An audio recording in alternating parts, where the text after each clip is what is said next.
लेकिन से ज्यादा अगर उसका प्रचार होगा तो आपत्ति है। आपत्ति इस बात पर है कि हम किसकी पूजा करके आ रहे हैं आपको नहीं बता सकते, और आप किसकी पूजा करने जा रहे हैं जानने का हमको की बात करिए। पूजा पाठ ये व्यक्तिगत निजी एक एक करके बलात्कार जिसने किया, जिसने वीडियो बनाया, आपस में बात कर लीजिए। आप लोग एक बार कभी भी नहीं रहते हैं क्या? आप लोग एक बार कभी भी नहीं रहते हैं क्या? एक बार प्रीति जी, एक आदमी अपनी बात बोले तो दूसरे व्यक्ति उसकी बात सुने। देखिए सबसे बड़ी बात कि प्रधानमंत्री सिर्फ देश के प्रधानमंत्री नहीं है, काशी के सांसद हैं 2014 से 2019 में, और इस बार भी हमारे उम्मीदवार काशी से वही हैं। तो वो काशी में आके संदेश दें या टीवी पे संदेश दें, ये जो डर है ये बहुत अच्छा है। ये जो डर आया है लोगों में कि संदेश क्यों दे रहे हैं कांग्रेस के भाई साहब, डर हमको नहीं है, डर उनको है। आप देखिए फिर आप बुजुर्ग हैं, बड़े हैं, आदरणीय हैं। देखिए जब काशी की जनता ने 2014 में भी तय किया, 2019 में भी तय किया, प्रधानमंत्री 5 मिनट के लिए टीवी पे आए और लोग डर गए, विपक्ष डर गया, कह रहे अभी तक तो बम्पर जीत से जीत ही रहे थे, ये तय ही था। कौन ऐसा है भाई साहब, कौन ऐसा है जो बता सके कि 2014 और 19 के बाद 2024 में काशी में प्रधानमंत्री जीतेंगे कि नहीं? 100% जीतेंगे। और एक चीज और 2014 में शिवाजी महाराज की धरती से उन्होंने ध्यान किया, प्रधानमंत्री बन गए। 2019 में उन्होंने केदारनाथ से ध्यान किया, वो प्रधानमंत्री बन गए। और लिख लीजिए आज वो कन्याकुमारी विवेकानंद जी के धरती से जा रहे हैं, बैठ के ध्यान कर रहे हैं। फिर इसका मतलब वो संकेत दे रहे हैं कि वो जब ध्यान करते हैं, ध्यान रख लो, वही प्रधानमंत्री बनते हैं। चलिए ठीक है कौशिक पांडे जी, मैं आ रही हूँ। एक सेकंड। अभी आपने जो बयान दिया है कि प्रधानमंत्री 14 और 19 में जीते, 24 में भी प्रधानमंत्री बनेंगे, ये बयान थोड़ा क्लोज करिए। ठीक उसी तरह हिटलर शाही का प्रतीक है, जो प्रतीक नरेंद्र मोदी जी हैं। अरे ये पब्लिक ने वोट नहीं दिया, काशी की जनता का ने एक तारीख को वोट नहीं दिया, और ये प्रधानमंत्री बन गए। ये हिटलर शाही का प्रतीक है। ये काशी की जनता का कॉन्फिडेंस है, वही कॉन्फिडेंस जो तीसरी बार कांग्रेस के प्रत्याशी को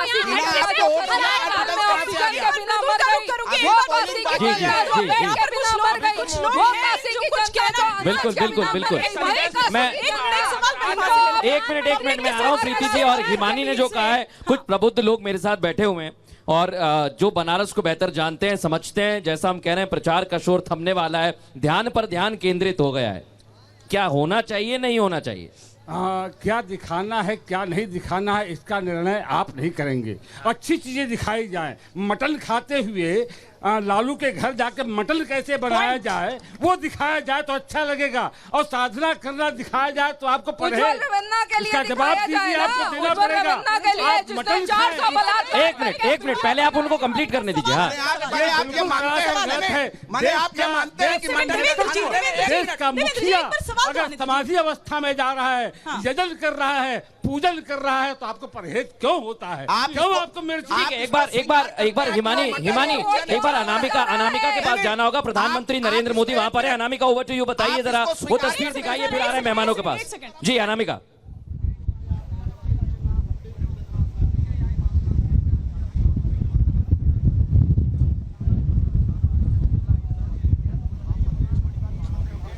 क्योंकि प्रधानमंत्री नरेंद्र मोदी यहाँ पहुंच चुके हैं। अब से कुछ देर पहले प्रधानमंत्री करीब 5 से 10 मिनट पहले यहाँ पहुंचे हैं, और मेरे बिल्कुल दाहिने तरफ वो अम्मन मंदिर है जहाँ पर प्रधानमंत्री पहुंचेंगे दर्शन करने के लिए, और उसके बाद सीधे यहाँ से बोर्ड से व्यवस्था देखिए आप, चारों तरफ पुलिस और ज्यादा मुस्तैद कर दी गई है। सुबह से ही यहाँ पर लगातार पुलिसकर्मियों को ब्रीफिंग की जा रही थी, और जैसे ही प्रधानमंत्री यहाँ पर आए सबको और ज्यादा अलर्ट मोड पे कर दिया गया है। केवल इसी जगह पर ही नहीं, जहां तक मैं देख पा रही हूँ आगे पीछे हर जगह पर पुलिस अलर्ट मोड में, और थोड़ी देर में प्रधानमंत्री करीब 15 मिनट पूजा अर्चना करेंगे अम्मन मंदिर में, और फिर सीधे प्रधानमंत्री ये जो बोट है इस बोट पे सवार होकर यहाँ पर मेरे पीछे आप रॉक मेमोरियल देख रहे हैं, जहां पर प्रधानमंत्री को ध्यान लगाना है। प्रधानमंत्री खास तौर पर यहाँ पर पहुंचे हुए हैं, बिल्कुल मौन व्रत रहेगा।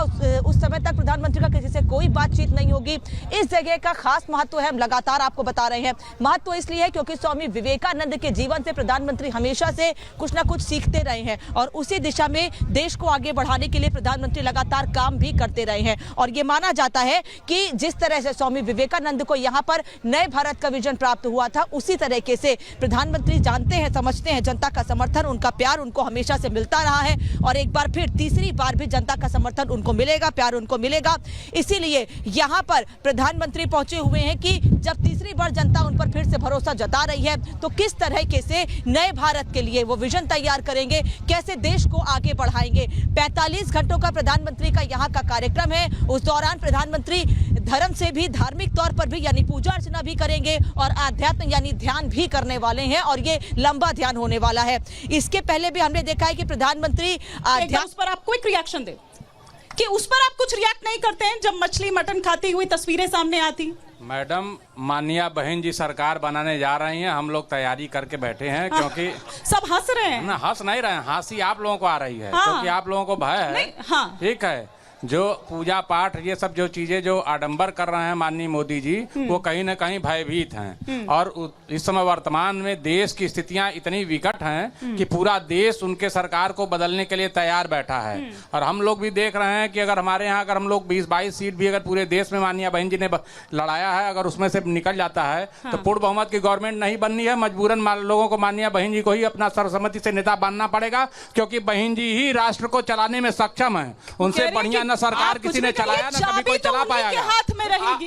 तो आप जो है आप भी इंडिया गठबंधन में चले जाएंगे। आप ऐसे बोलिए ना कि आप भी इंडिया गठबंधन के साथी हैं। आप भी बोलिए इंडिया गठबंधन के साथी हैं। भारतीय जनता पार्टी भी आएगी हमारे यहाँ समर्थन देने के लिए। ये भारतीय जनता समर्थन देंगे, ये तो बता दीजिए। भारतीय जनता पार्टी बहन जी ने आज तक कभी किसी को समर्थन नहीं दिया है। जब भी हुआ माननीय बहन जी पर आप दो तरह की बातें कर रहे हैं, अपनी ही बात को खुद ही काट रहे हैं, अपनी ही बात को खुद ही काट रहे हैं। दलित, शोषित, असहाय लोगों के लिए सरकार बननी चाहिए। जो देश में अव्यवस्था फैला है उसको संभालने का कार्य माननीय बहन जी ही कर सकती है और कोई नहीं कर सकता। आप लोग लेकिन सुनिए मुद्दे की बात मैं बताऊं। असदुद्दीन ओवैसी साहब का नाम तो सुना ही होगा आपने। वो क्या कह रहे हैं? वो कह रहे हैं कि मोदी जी को हटाने के लिए, मतलब पीएम दोबारा वो ना बने, बीजेपी सत्ता में दोबारा ना आए, उसके लिए वो दूसरी तरफ भी समर्थन देने को तैयार हैं जब रिजल्ट आ जाएंगे तो। जी, उनके समर्थन देने न देने से कुछ होने वाला है नहीं। वो अपनी सीट बचाएं, बस हम यही आपको बोल रहे हैं कि मैं आपके टीवी के माध्यम से ओवैसी जी को बता रहा हूं कि अपनी सीट बचा ले। नहीं, लेकिन ओवैसी साहब इस तरह की बयानबाजी कर रहे हैं, कुछ सेटिंग वेटिंग हुई है क्या? कुछ बात हुई है क्या? मानसिक स्थिति जो है गड़बड़ हो गया है। एक सेकंड, लेकिन ओवैसी साहब ये कह रहे हैं तो कुछ बात हुई है क्या आप लोगों के साथ? देखिए, हम ओवैसी साहब के बारे में तो नहीं बोलेंगे, लेकिन काशी पूछ रहा है काशी कि भैया जब कोरोना काल में लोग मरे थे बनारस के, तो उस समय शोक संदेश क्यों नहीं आया मोदी जी का? हमारे सांसद कहाँ छुपे थे? जब बेड नहीं था बनारस में तो उस समय क्यों नहीं मोदी जी बेड दिलवाए? जब पंडित छन्नूलाल मिश्र की परिवार का कोई सदस्य मरता है, बिटिया मरती है, तो अस्पताल वाले पैसे लेके देते हैं। सबको धिक्कार है ऐसे सत्ता को। आप जवाब दे लीजिए।